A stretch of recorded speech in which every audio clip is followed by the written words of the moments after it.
आप सभी बच्चों को हरिओम। आज हम कक्षा 12वीं जीव विज्ञान में अध्याय 6 मानव स्वास्थ्य तथा रोग के अंतर्गत कैंसर इस बीमारी के बारे में अध्ययन करेंगे। कैंसर आप लोगों ने काफ़ी नाम सुना है इसका।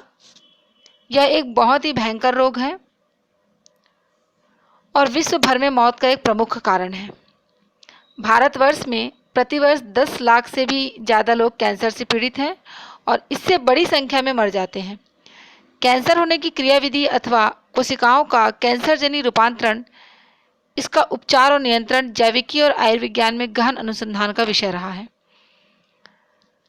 कैंसर से क्या तात्पर्य है, क्या किसे कहते हैं कैंसर, है ना। तो हम सभी ये जान तो गए कि कैंसर एक बीमारी है, लेकिन किस प्रकार की बीमारी है, क्यों होती है ये बीमारी। जो ऊतकों की कोशिकाओं में असामान्य वृद्धि के कारण होती है। कैंसर जो है वह, देखिए, कोशिकाओं में वृद्धि होती है तभी उनकी संख्या में, कोशिकाओं में विभाजन होता है और इसके तहत उनमें वृद्धि होती है। तो ये जब सामान्य प्रक्रिया होती है तभी हमारे शरीर का निर्माण होता है और शरीर के विभिन्न अंगों का भी निर्माण होता है। लेकिन जब यह वृद्धि असामान्य हो जाए, ऊतकों की जो कोशिकाएं हैं उनकी वृद्धि असामान्य हो जाए, तब वह कैंसर का रूप ले लेती है। तो हम इसको कैसे परिभाषित कर सकते हैं। कैंसर एक प्रकार की असंगठित ऊतक वृद्धि की बीमारी है जो कोशिकाओं में अनियंत्रित विभाजन तथा विकास के कारण होती है। विभाजन होता है, आप सभी को पता है, कोशिकाओं में विभाजन होता है और संख्या में वृद्धि होती है कोशिकाओं की, और इस प्रकार शरीर के विभिन्न अंग और शरीर का निर्माण होता है। लेकिन अगर कोशिकाओं में अनियंत्रित विभाजन होने लग जाए और विकास अनियंत्रित होने लग जाए तो वह कैंसर का कारण बनता है। ठीक है। ऊतकों में अतिवृद्धि के कारण कैंसर गिल्टी या फिर ट्यूमर के रूप में, ट्यूमर शब्द भी आपने सुना होगा, ट्यूमर के रूप में दिखाई देता है। कैंसर उन सभी अंगों में हो सकता है जिनकी कोशिकाएं विभाजन की क्षमता रखती हैं, लेकिन सामान्यतः लीवर और मस्तिष्क में नहीं होता, क्योंकि वयस्क अवस्था में इनकी कोशिकाओं में प्राय विभाजन की क्षमता नहीं पाई जाती है। ठीक है।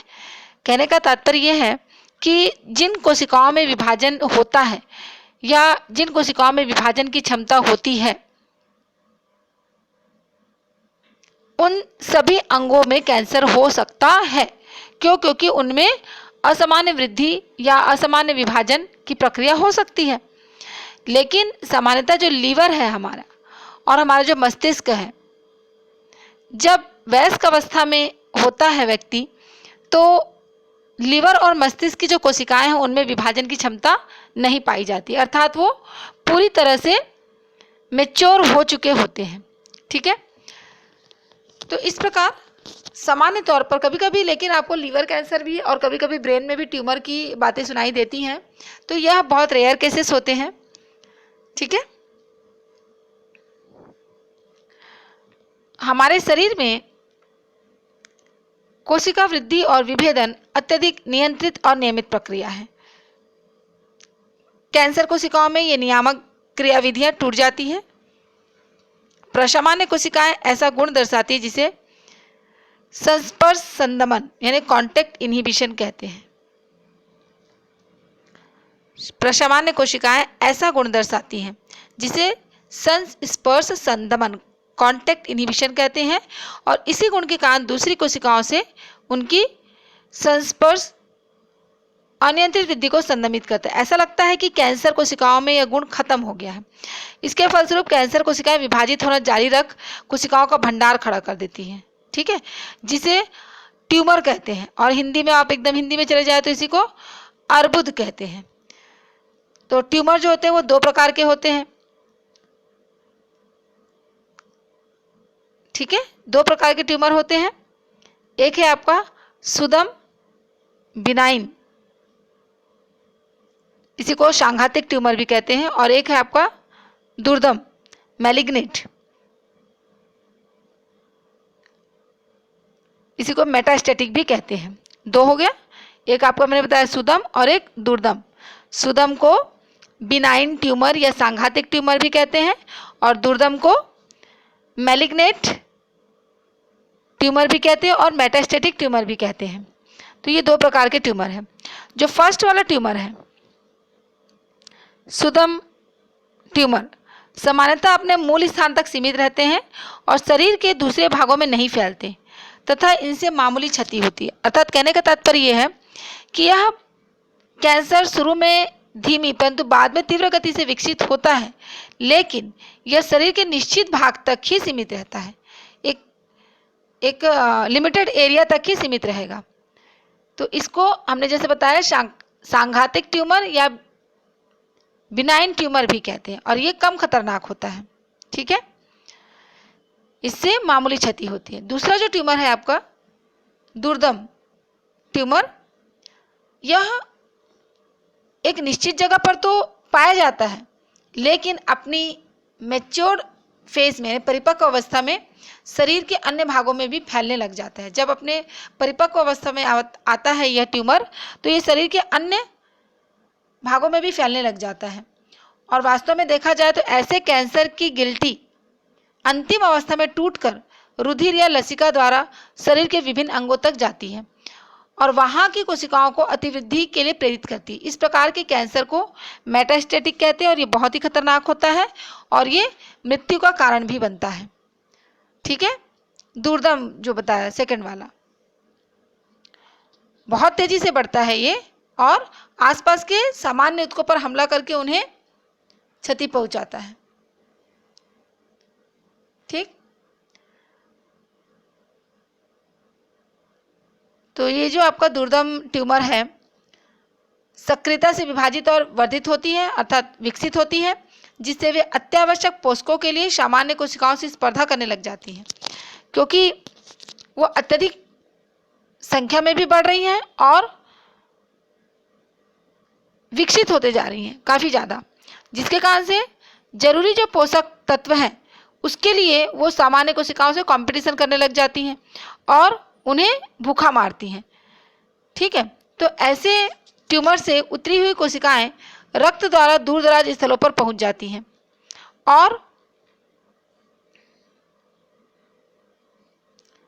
जहां भी ये जाती हैं नए ट्यूमर बनाना प्रारंभ कर देती हैं।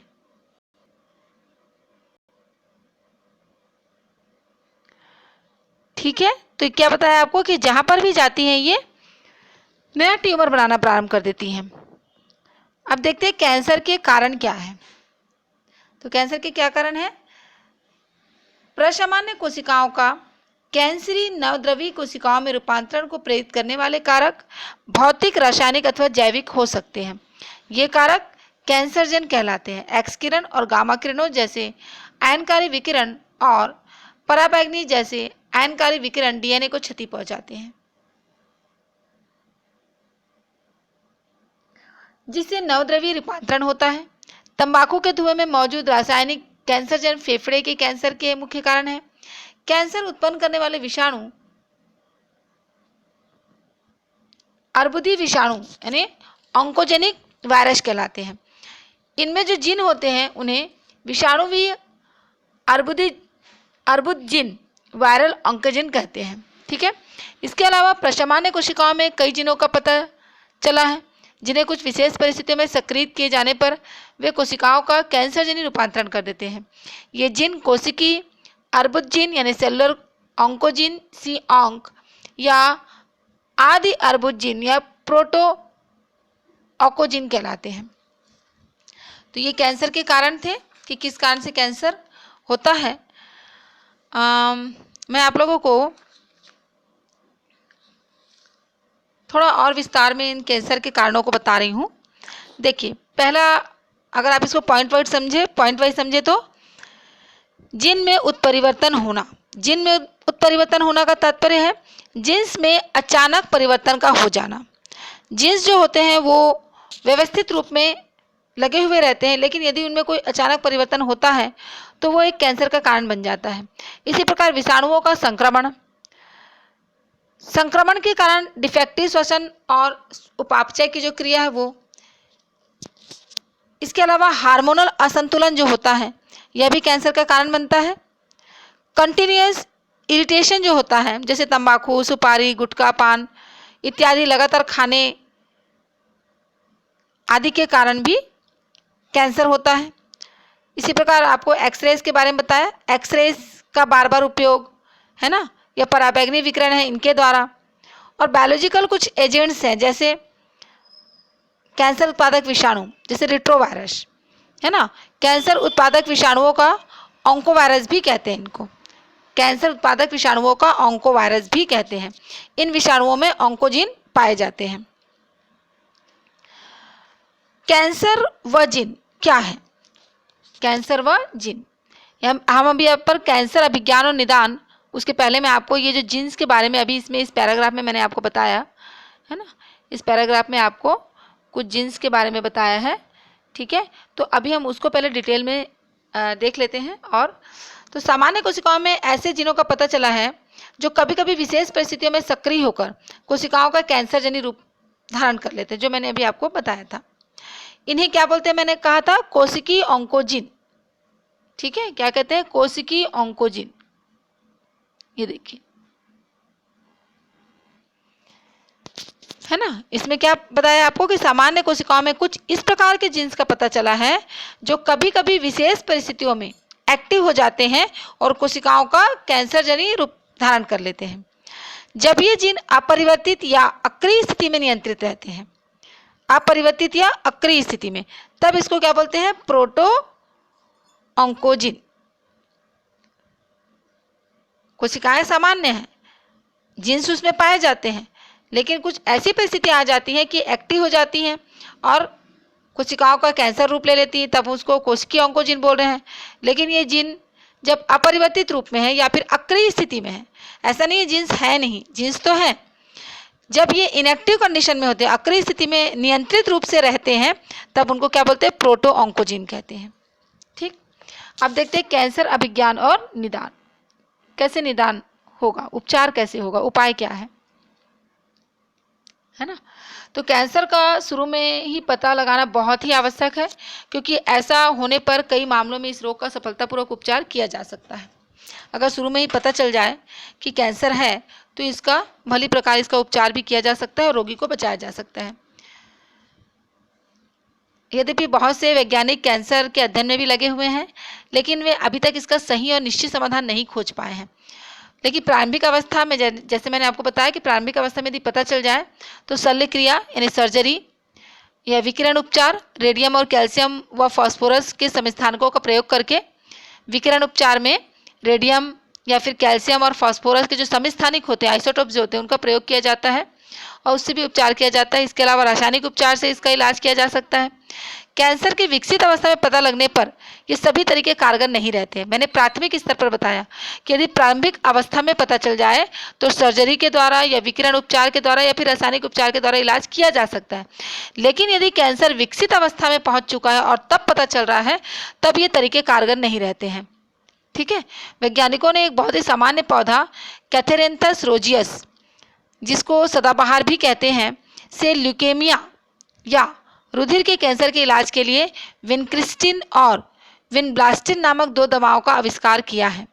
एक बहुत सामान्य पौधा है कैथेरेंथस रोजियस, जिसको सदाबहार भी कहते हैं, है ना, उसके द्वारा ल्यूकेमिया जो कि ब्लड कैंसर है के इलाज के लिए, और इसे विनक्रिस्टिन और विनब्लास्टिन नामक 2 दवाएं, यानी इस पौधे से ये 2 दवाएं बनाई गई है, विनक्रिस्टिन और विनब्लास्टिन।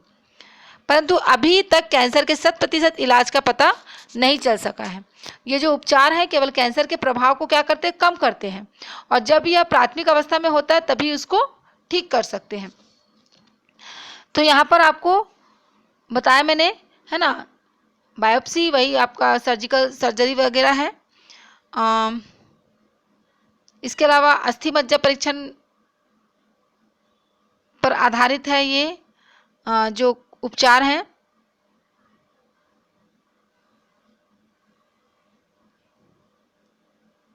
कुछ कैंसरों का पता लगाने के लिए कैंसर विशिष्ट प्रतिजनों के विरुद्ध प्रतिरक्षियों का भी उपयोग करते हैं, है ना, यानी जो रोगाणु हैं उनके प्रति एंटीबॉडीज का प्रयोग करते हैं। और कुछ कैंसरों के प्रति वंशागत सुग्राहिता वाले व्यक्तियों में जीनों का पता लगाने के लिए मॉलिक्यूलर जैविकी की तकनीकों को काम में लाया जाता है।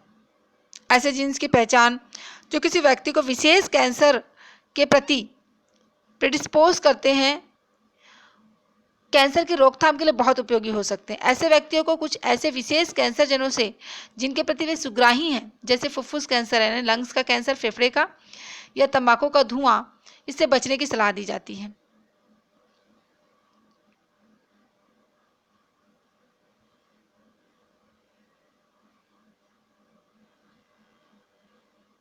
ड्रग और अल्कोहल कुप्रयोग। ड्रग और अल्कोहल कुप्रयोग। तो सर्वेक्षणों और आंकड़ों से पता चलता है कि ड्रग और अल्कोहल का उपयोग विशेष रूप से नवयुवकों में बहुत ज़्यादा बढ़ रहा है। बहुत ज़्यादा जो हमारे नौजवान पीढ़ी के हैं, युवा हैं, वो अत्यधिक ड्रग्स का और अल्कोहल का उपयोग करने लग गए हैं। तो यह सचमुच चिंता का विषय है। क्यों? क्योंकि इसके अनेक दुष्परिणाम होते हैं। समुचित शिक्षा और मार्गदर्शन से नवयुवक इन खतरनाक आदतों से अपने आप को बचा पाएंगे और स्वस्थ जीवन शैली अपनाएंगे। आमतौर पर जिन ड्रग्स का कुप्रयोग किया जाता है वे हैं ओपियाइड्स, कैनाबिनाइड्स और कोका एल्केलाइड्स। ठीक है, ये कुछ ड्रग्स जो आमतौर पर इस्तेमाल किए जाते हैं उसके नाम बताया आपको। इनमें से अधिकांश पुष्पी पादपों से प्राप्त किया जाता है।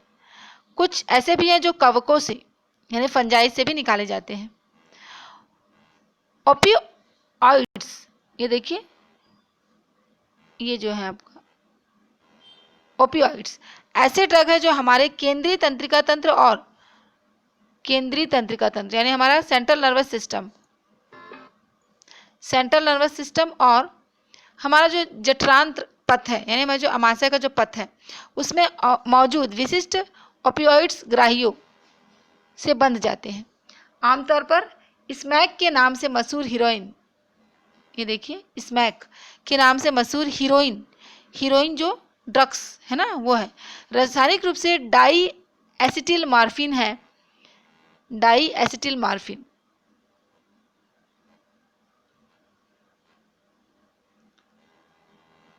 जो एक सफ़ेद गंधहीन तीखा रवेदार यौगिक होता है। यह मॉर्फिन के एसिटिलीकरण से प्राप्त किया जाता है, जो कि पोस्त के पौधे पेपेवर्स सोमनीफेरम के लेटेक्स के निष्कर्षण द्वारा प्राप्त किया जाता है। आमतौर पर हीरोइन नाक द्वारा जोर से सांस लेकर या टीके द्वारा ली जाती है। यह एक अवसादक यानी डिप्रेसेंट है और शरीर के प्रकारों को धीमा करता है।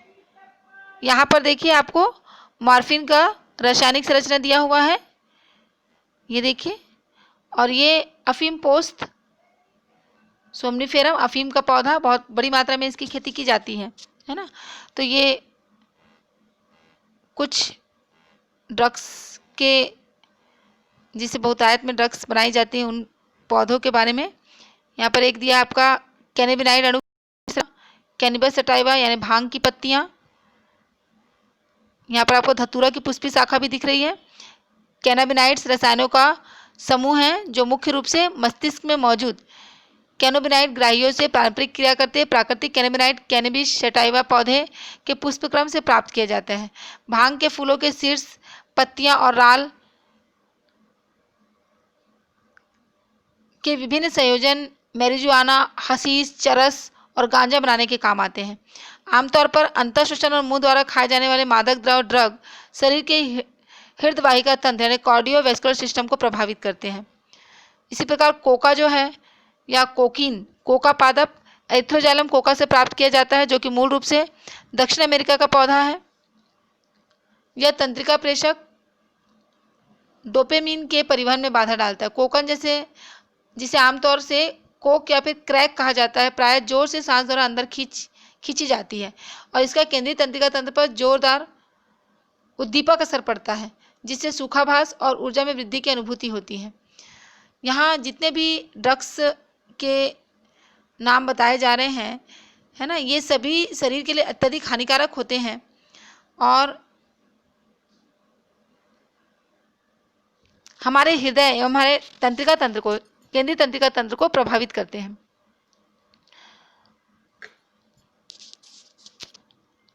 धूम्रपान से इन तीव्र ड्रगों को सेवन का रास्ता खुल जाता है। तंबाकू का प्रयोग मानव 400 वर्षों से भी अधिक समय से करता आ रहा है। तंबाकू यानी धूम्रपान पिया जाता है, चबाया जाता है या फिर सूंघा जाता है। तंबाकू में बहुत से रासायनिक पदार्थ होते हैं, जिनमें से एक एल्केलाइड निकोटीन शामिल है। निकोटीन एड्रिनल ग्लैंड को बहुत उद्दीपित करता है, जिससे एड्रेनलिन और नॉर एड्रेनलिन रक्त परिसंचरण में मोचित होती है, अर्थात छोड़ी जाती है, और ये दोनों रक्तचाप और हृदय स्पंदन दर को बढ़ाती हैं।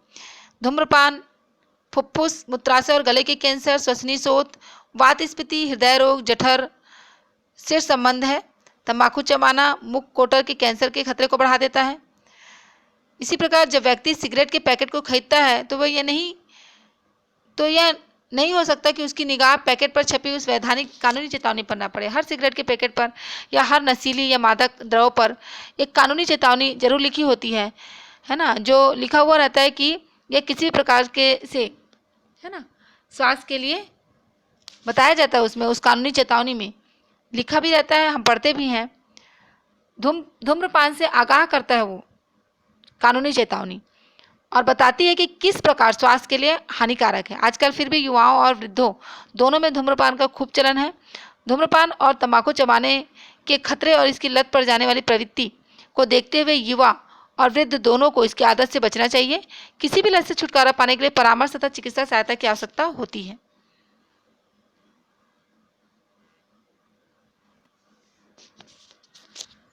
किशोरावस्था और ड्रग अल्कोहल कुप्रयोग। किशोरावस्था का अर्थ एक अवधि और एक प्रक्रिया दोनों से है, जिसके दौरान एक बालक समाज में अपनी प्रभावी सहभागिता के लिए अपनी वृत्ति और विश्वास के अनुसार परिपक्व होता है। 12 से 18 वर्ष की आयु की अवधि को किशोरावस्था माना जाता है। 12 से 18 वर्ष की आयु को, ठीक है, किशोरावस्था माना जा सकता है। दूसरे शब्दों में किशोरावस्था बचपन और प्रौढ़ता को जोड़ने वाला पुल। बचपन और प्रौढ़ता अर्थात आप बचपन से वृद्धि कर रहे हैं, विकसित हो रहे हो, और वयस्क अवस्था में पूरी तरीके से पहुँचे नहीं हो, तो इन दोनों के बीच का अवस्था होता है ये, जो कि हमारे बचपन को और हमारे प्रौढ़ अवस्था को जोड़ता है। किशोरावस्था के साथ साथ उनमें अनेक जीव विज्ञान और व्यवहारात्मक परिवर्तन आता है। यानी किशोरावस्था में शरीर में विभिन्न प्रकार के परिवर्तन दिखाई देने लग जाते हैं। जीव वैज्ञानिक परिवर्तन भी दिखाई देते हैं और व्यवहारिक परिवर्तन भी दिखाई देने लगते हैं। इस प्रकार किशोरावस्था किसी व्यक्ति का मानसिक और मनोवैज्ञानिक विकास का बहुत ही नाजुक समय होता है, क्योंकि उस समय पर शरीर में मानसिक रूप से भी और शारीरिक रूप से भी वृद्धि और हार्मोन्स का भी उस समय पर जो वृद्धि और सिक्रेशन की जो प्रक्रिया है वो चलते रहती है। तो इस प्रकार किशोरावस्था जो होती है वो किसी भी व्यक्ति के लिए, चाहे वो मानसिक रूप से हो चाहे वो फिर मनोवैज्ञानिक विकास हो, बहुत ही नाजुक समय होता है। जिज्ञासा, जोखिम उठाने और उत्तेजना के प्रति आकर्षण और प्रयोग करने की इच्छा ऐसे सामान्य कारण हैं जो किशोरों को ड्रग और अल्कोहल के लिए अभिप्रेरित करते हैं। बच्चे की प्राकृतिक जिज्ञासा उसे प्रयोग के लिए अभिप्रेरित करती है। ड्रग और अल्कोहल, जैसे जिज्ञासा बोल रहे हैं, जिज्ञासा मतलब हमें जैसे किसी भी चीज़ को जानने की बहुत इच्छा हो, है ना, तो बच्चे में क्या होता है, प्राकृतिक जिज्ञासा होती है, तो वो क्या करने लग जाता है, उसका प्रयोग करने लग जाता है कि अगर हमने ये चीज़ पढ़ा, ये चीज़ जाना, तो क्या सच में ऐसा होता होगा। तो वो इस प्रयोग के चक्कर में वो उसके चंगुल में फंस भी जाता है। ड्रग और अल्कोहल के प्रभाव को फायदे के रूप में देखने से समस्या और भी जटिल हो जाती है। इस प्रकार ड्रग या अल्कोहल का पहली बार सेवन जिज्ञासा या प्रयोग करने के कारण हो सकता है। व्यक्ति होता है ना कि फर्स्ट टाइम इसको हम चाहे कितना भी अवेयरनेस फैलाएं, जागरूकता फैलाएं कि ये सही नहीं है, ये चीज़ें सेहत के लिए अच्छी नहीं है, परंतु फिर भी युवा मन ये सोचता है कि क्यों ना इसको प्रयोग करके देखा जाए। और ड्रग या अल्कोहल का पहली बार जब सेवन जिज्ञासा या प्रयोग करने के कारण किया जाता है, लेकिन बाद में क्या होता है, फिर उसको वो अच्छा लगने लग जाता है और वो उसके चंगुल में फंस जाता है, उसकी आदत पड़ जाती है और धीरे धीरे करके वो उसके शरीर को अपना आदी बना लेता है और फिर शरीर उसके चंगुल में फंस जाता है। फिर वह शरीर को नुकसान पहुंचाना शुरू करता है और इस प्रकार से वह मृत्यु के द्वार तक ले जाता है। इसलिए कहा जाता है कि किसी भी प्रकार से इनका प्रयोग किया ही ना जाए। ठीक है, तो बच्चा इनका उपयोग समस्याओं का सामना करने से बचने के लिए करने लग जाता है। कोई भी समस्या आई, अपने आप में घबराहट होने लग जाती है, उस समस्या का वो सामना नहीं कर पाता है, जिसके कारण से वो इन चीज़ों का प्रयोग करने लग जाता है। तो पिछले कुछ समय से शैक्षिक क्षेत्र में या परीक्षा में सबसे आगे रहने का दबाव जो उत्पन्न हुआ है, वो तनाव का एक कारण जो बना है किशोरों में, है ना, वो उनको अल्कोहल या ड्रग्स को आजमाने के लिए फुसलाने में महत्वपूर्ण भूमिका निभाता है। युवकों में यह बोध भी है कि धूम्रपान करना, ड्रग या अल्कोहल का उपयोग व्यक्ति के ठंडा या प्रगति का प्रतीक है। यही इन आदतों को शुरू करने का मुख्य कारण है। इस बोध को बढ़ावा देने में टेलीविज़न, सिनेमा, समाचार पत्र, इंटरनेट ने भी सहायता की है। किशोरों में ड्रग और अल्कोहल के कुप्रयोग के अन्य कारण में परिवार के ढांचे में अस्थिरता या एक दूसरे को सहारा देने तथा मित्रों के दबाव का अभाव भी होता है ना। तो इस प्रकार से ये जो आपको बताया गया कि किस किशोरावस्था में ड्रग और अल्कोहल का प्रयोग बढ़ता चला जा रहा है और उससे उनको क्या नुकसान हो रहा है, किस कारण से ये हो रहा है, क्यों किशोरों में ड्रग और अल्कोहल का प्रयोग करने का जो एक कारण है वो क्या है, किस कारण से ऐसा हो रहा है, इसके बारे में बताया यहाँ पर। व्यसन और निर्भरता, ये क्या है, तो यह समझ लीजिए कि ड्रग लाभकारी है। यह समझ यानी समझ युवा क्या समझने लग गया, अब उसको वो सामना कर नहीं पा रहा है किसी भी चुनौती का, जैसे ही वो ड्रग या अल्कोहल लेता है उसको ये लगने लग जाता है कि यह उसके लिए लाभकारी है ना। तो कुछ समय के लिए वो तो इस मरण स्थिति में रहता है कि वह उसके लिए लाभकारी है। तो यह समझ कि ड्रग लाभकारी इन्हें बार बार लेने का कारण है। सबसे महत्वपूर्ण बात यह है कि अल्कोहल और ड्रग की अंतर्निहित व्यसनी प्रकृति है, लेकिन व्यक्ति इस बात को समझ नहीं पाता। ड्रग और अल्कोहल के कुछ प्रभावों के प्रति लत यानी आदत एक मनोवैज्ञानिक आसक्ति है। यह प्रभाव है सूखाभास और भला चंगा होने की अस्थायी भावना, जो व्यक्ति को उस समय भी ड्रग एवं अल्कोहल लेने के लिए प्रेरित करने से जुड़ी है जबकि उनकी जरूरत नहीं होती है या उनका इस्तेमाल आत्मघाती है। ड्रग के बार बार उपयोग से हमारे शरीर में मौजूद ग्राहियों का साह स्तर बढ़ जाता है। बार बार प्रयोग करने से शरीर में जो ग्राही का जो सहने का जो स्तर है वो क्या हो जाता है, बढ़ जाता है, और इसके फलस्वरूप ग्राही ड्रगों या अल्कोहल की केवल उच्चतर मात्रा के प्रति अनुक्रिया करता है, ज़्यादा मात्रा के प्रति। कम मात्रा में वो कोई प्रतिक्रिया नहीं करता है ना, उसके प्रति कोई अनुक्रिया नहीं करता, लेकिन ज़्यादा मात्रा के प्रति वो अनुक्रिया करता है, जिसके कारण से अधिकाधिक मात्रा में लेने की लत पड़ जाती है। लेकिन एक बात बुद्धि में बिल्कुल स्पष्ट होनी चाहिए कि इन ड्रग को एक बार लेना भी व्यसन बन सकता है। इस प्रकार ड्रग और अल्कोहल की व्यसनी शक्ति उन्हें इस्तेमाल करने वाले या वाली को एक दोषपूर्ण चक्र में घसीट लेता है, जिससे इनका नियमित सेवन करने लगते हैं और इस चक्र से बाहर निकलना उनके बस में नहीं रहता। क्यों? क्योंकि उनका पूरा शरीर उस व्यसन के बस में हो चुका होता है, जो चाहकर भी वो अपने आप को उससे बाहर नहीं निकाल पाते हैं और उनके ऊपर आश्रित हो जाते हैं। तो निर्भरता शरीर की वृत्ति है, जो ड्रग अल्कोहल की नियमित मात्रा अचानक बंद कर दिए जाने पर अभिलाक्षणिक और अप्रिय विनिवर्तन संलक्षण यानी विड्रावल सिंड्रोम के रूप में व्यक्त होती है। यानी यदि कोई व्यक्ति उस पर पूरी तरीके से निर्भर हो चुका है, यदि वो अचानक से उसको बंद कर दे तो उस पर कुछ विशेष लक्षण दिखाई देने लग जाते हैं, जिसके कारण से जैसे कैसे कंपन होना, बहुत शरीर में कंपन आना, मिचली होना, पसीना आना, है ना, चिंता। तो ड्रग अल्कोहल का इस्तेमाल फिर से चालू कर दिए जाने से वो क्या होता है, छुटकारा मिल जाता है उनको। अब जो व्यक्ति एकदम से उसका आदी है, उसको एकदम से बोल दे कि वो छोड़ दे उस चीज़ को, जो दिन में कई बार ड्रग्स लेता हो या अल्कोहल का उपयोग करता हो, उसको बिल्कुल भी ना दिया जाए, तो वो क्या होगा, उसके शरीर में ये लक्षण दिखाई देने लगेंगे। उनका शरीर पूरा कांपने लग जाएगा, शरीर से पसीना निकलने लग जाएगा, उसको उल्टी होने लग जाएगी, है ना। तो क्या करता है, वो उसके शरीर पर उसका बस नहीं रह पाता, जिसके कारण से वो फिर से उसको लेने लग जाता है। उसकी इच्छा जो होती है कि नहीं मैं ये लूँगा तो मेरे शरीर से ये कष्ट क्या हो जाएगा, ख़त्म हो जाएगा, ऐसा वो सोचता है और वो चालू कर दिए जाने पर उसको छुटकारा मिल जाता है उस चीज़ को इस्तेमाल करने से। तो कुछ मामले में संलक्षण गंभीर हो सकता है और जीवन के लिए खतरनाक भी, तथा व्यक्ति को चिकित्सकीय देखरेख की आवश्यकता पड़ जाती है। तो निर्भरता के कारण रोगी अपनी आवश्यकताओं की पूर्ति के लिए पर्याप्त धन पाने के लिए तमाम सामाजिक मानदंडों को ताक पर रख देता है। क्यों? क्योंकि वो उस पर निर्भर हो चुका होता है, उसको उसकी आवश्यकता है, नहीं तो वो जीवित नहीं रह पाएगा, ऐसा उनको लगता है, जिसके कारण से वो सभी सामाजिक मानदंडों को ताक पर रख देता है। इससे अनेक सामाजिक समायोजन संबंधी समस्याएं भी उत्पन्न हो जाती हैं। इसलिए कहा जाता है कि अगर किसी को इन आदतों को छोड़ना है तो धीरे धीरे करके इसको छोड़ा जाए। और कुछ ऐसे सेंटर्स भी हैं जहाँ पर नशा मुक्ति केंद्र बोलते हैं, वहाँ पर ऐसे लोगों को रख करके उनकी देख रेख में नशा छुड़वाया जाता है। ड्रग अल्कोहल कुप्रयोग के प्रभाव, तो ये तो सभी जानते हैं। ड्रग अल्कोहल के कुप्रयोग के क्या प्रभाव हैं, प्रतिकूल प्रभाव, अंधाधुंध व्यवहार, बर्बरता, हिंसा, ये सब इनके कारण ही उत्पन्न होते हैं। ड्रग की अत्यधिक मात्रा से श्वसनपात, है ना, हार्ट फेल हो जाता है। इसी प्रकार सेरेब्रल हेमरेज यानी कि ब्रेन हेमरेज की शिकायत भी आ जाती है। कोमा में भी चले जाते हैं लोग, मृत्यु भी हो जाती है। ऐसे कई प्रभाव पड़ते हैं जो बहुत ही हानिकारक होते हैं। किशोरावस्था के दौरान अल्कोहल के सेवन का दीर्घकालिक प्रभाव भी हो सकता है। इसमें प्रौढ़ावस्था में बहुत अधिक पीने की लत लग जाती है। ड्रग और अल्कोहल के चिरकारी उपयोग से तंत्रिका तंत्र और यकृत को क्षति पहुंचती है। ऐसा भी ज्ञात है कि गर्भावस्था के दौरान ड्रग और अल्कोहल का उपयोग गर्भ पर प्रतिकूल प्रभाव डालता है। ड्रगों का एक और दुरुपयोग कुछ खिलाड़ियों के द्वारा अपना प्रदर्शन अच्छा करने के लिए, बेहतर करने के लिए भी हो सकता है। वे खेलों में स्वापक पीड़ाहर यानी नार्कोटिक, एनाल्जेसिक्स, उपापचय, स्टेरॉइड का सेवन करते हैं। इसलिए खेल में खिलाड़ियों का सबसे पहले टेस्ट किया जाता है कि कहीं इन्होंने किसी प्रकार की ड्रग तो नहीं ली है, अपना प्रदर्शन अच्छा दिखाने के लिए, बेहतर दिखाने के लिए, है ना।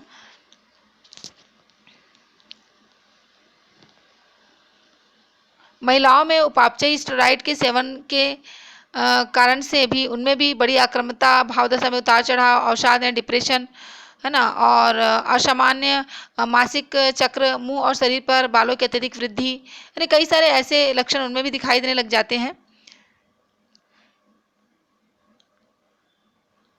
क्या रोकथाम और नियंत्रण, कैसे इसकी रोकथाम और नियंत्रण की जा सकती है? तो पुरानी कहावत है, चिकित्सा से रोकथाम यानी बचाव अच्छी है, यहाँ पर भी खरी बैठती है। यानी यह भी सच है कि धूम्रपान, ड्रग या अल्कोहल के सेवन की आदतें पड़ने की संभावना छोटी उम्र में, ज़्यादातर किशोरावस्था के दौरान अधिक होती है। इसलिए ऐसी परिस्थितियों की पहचान करना सबसे उत्तम है जो किशोर को अल्कोहल या ड्रग के सेवन की ओर धकेलती है, ताकि समय रहते उसके चिकित्सकीय उपाय किए जा सके। इस मामले में माता पिता और अध्यापकों का बहुत ही महत्वपूर्ण यह विशेष उत्तरदायित्व है। ऐसा लालन पालन जिसमें पालन पोषण का स्तर उच्च हो और सुसंगत अनुशासन हो। अल्कोहल, ड्रग, तंबाकू के कुप्रयोग का खतरा कम कर देता है। यदि हम अपने घर में माता पिता जो हैं वो ऐसा वातावरण निर्मित करके रखें कि उनके बच्चों में इस प्रकार की आदतें ही ना पड़े, और वो समय समय पर अपने बच्चों की काउंसलिंग भी करते रहें, इनके दुष्प्रभाव के बारे में बताते रहें।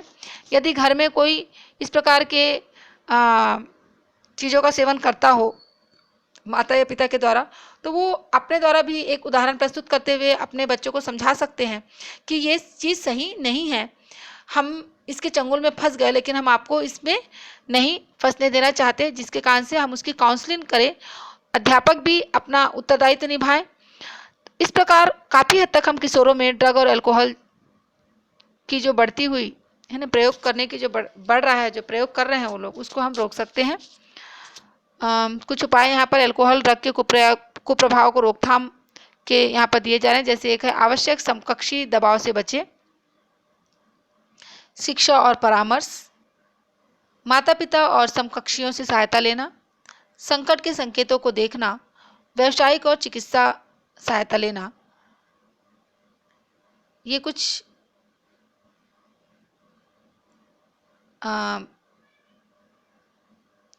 उपाय हैं जिसके द्वारा किशोरों में ड्रग और अल्कोहल लेने की प्रवृत्ति को रोका जा सकता है। इस प्रकार इस अध्याय में हमने मानव स्वास्थ्य से संबंधित और मानव में उत्पन्न होने वाले रोगों के बारे में जानकारी प्राप्त की। उम्मीद है बच्चों आप लोगों को यह अध्याय बहुत ही अच्छे से समझ में आ गया होगा। बहुत सारी ऐसी छोटी छोटी बातें होती हैं जो हम पढ़ाते समय आप लोगों को बताते हैं, तो आप लोग उसको कॉपी पर नोट डाउन भी कर लिया कीजिए। इसके अलावा आप अगर स्वयं भी अध्याय से प्रश्न निकालें और उनके उत्तर स्वयं ढूंढें, तो भी आपके ज्ञान का क्षेत्र बढ़ता है।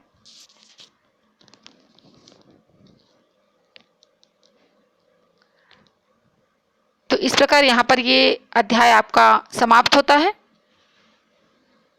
धन्यवाद।